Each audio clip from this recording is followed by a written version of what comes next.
வணக்கம் மக்களே, நம்ம இப்போ அடுத்தது என்ன பார்க்க போகிறோன்னா, குக்கரில் ஈஸியாக செய்ய தெரியாதவங்க கூட செய்யக்கூடிய மாங்காய் பச்சடி தான் பார்க்க போகிறோம். அதுக்கு என்ன செய்யணும்னா, இந்த மாங்காவை நான் ஒரு மாங்காவை இந்த மாதிரி சின்ன சின்ன பீஸாக வெட்டி வச்சுருக்கேன். அதை போட்டுறேன். அதுக்கப்புறம் ஒரு டம்ளர் தண்ணி ஊற்றுறேன். அதுக்கப்புறம் இங்கே பாருங்கள், ஒரு 100 கிராம் வெல்லம் போடுறேன். இந்த மாங்காய்க்கு 100 கிராம் போகும். அப்படியே வெள்ளத்தை நசுக்கல வேண்டாம், அப்படியே கட்டியாக உடச்சி போட்டுடுறேன்.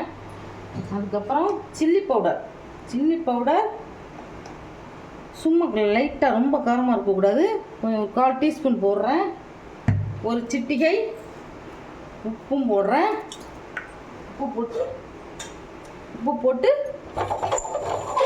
குக்கரை மூடி விசில் போட்டு ஒரு 5 விசில் அந்த ஒன்று ஆஃப் பண்ணிடுங்க. அடுத்த ஸ்டெப் என்னங்கிறத பார்க்கலாம். இப்போ மாங்காய் பச்சடி 5 விசிலுக்கு அப்புறம் பாருங்கள், இது எப்படி நல்லா குழவா வந்துருச்சு பாருங்கள். சில பேர் தோலை சீவிட்டு போடுவாங்க. தோலோடு போட்டோம்னா அந்த தோலும் இந்த இனிப்போடு சாப்பிட்றதுக்கு அது ஒரு டேஸ்ட்டாக இருக்கும். இப்படி அல்வா மாதிரி இருக்குது பாருங்கள். இப்போ அடுத்த ஸ்டெப் பார்க்கலாம். பாருங்கள், பச்சடிக்கு சின்ன கடாய் போட்டிருக்கேன். அதில் 1 ஸ்பூன் நெய் போடுறேன். நெய் போட்டு நெய் சூடாகட்டும். 1 ஸ்பூன் கடுகு. இது நெய் தான் தாளிச்சு வைக்கணும். நெய் தாளிச்சிங்கன்னா சூப்பராக இருக்கும். சாப்பிட அல்வா மாதிரி. நெய்யில் கடுகு தாளிச்சு கொடுத்தோம்னா சாப்பிட்றதுக்கு அல்வா மாதிரி இருக்கும். காரமும் அதிகமாக இருக்காது. குட்டீஸ்லாம் விரும்பி சாப்பிடுவாங்க.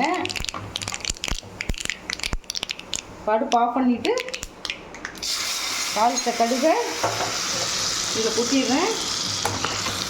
இப்போ மாங்காய் பச்சடி ரெடி. இந்த ரெசிபி உங்களுக்கு பிடிச்சிருந்துச்சுன்னா கமெண்ட் பண்ணுங்கள், ஷேர் பண்ணுங்கள், லைக் பண்ணுங்கள், சப்ஸ்கிரைப் பண்ணுங்கள். தேங்க்யூ, பாய்.